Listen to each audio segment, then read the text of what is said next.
বোকা জুনেদ, ঠিক আছে, বোকা জুনেদের কাজ কর্ম মনে করে দেখলে মনে করে মাথা টাথা নষ্ট হয়ে যায়।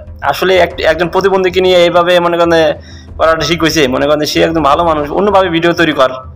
আসলে বোকা জনাতে এটা বোকা না, আসলে এটা হলো মানে ভাবের বোকা, ঠিক আছে। আপনাদের এখানে ইমোশনাল মনে করে কইরা আবুল তাবুল কন্টেন্ট তৈরি করে মনে করেন এরা মানে মানুষকে পাগল বানাইছে। এই বোকা চোদাদের কি করা দরকার, আসলে সোশ্যাল মিডিয়া থেকে মানে বয়কট করা দরকার। আসলে তো আমরা তো বয়কট করি না, আমরা তো আরো মনে করেন ভিডিও দেখি আর দেখি মনে করেন এদের ফর ইউতে নিয়ে দেয়, ঠিক আছে। এরা বোকার মতো না, আসলে এরা মনে করেন যে মানে একজন প্রতিবন্ধীকে নিয়ে যে মনে করেন যে এরকম করতে পারে, মুখ ব্যাসকাইতে পারে, মনে করেন এটা কি ঠিক করছে বলেন আপনারা? এদেরকে গালি গালাজও করতে মন চায় না, এদের মনে করেন শরম লজ্জা যদি কোনো কিছু থাকতো তাহলে মনে করেন যে এরকম করতো না। কি যে মনে করেন যে আসে ভাবে মানে সোশ্যাল মিডিয়াতে কীভাবে, আসলে দেখেন প্রথমে এই কন্টেন্টগুলো তৈরি করলো মানে মানুষকে মনে করেন হাই আমার কোনো কিছু নাই, কিন্তু আসলে এখন নিজেই মনে করেন যে এমন একটা হয়ে গেছে, বেয়াদব হয়ে গেছে, বলা বলতো না।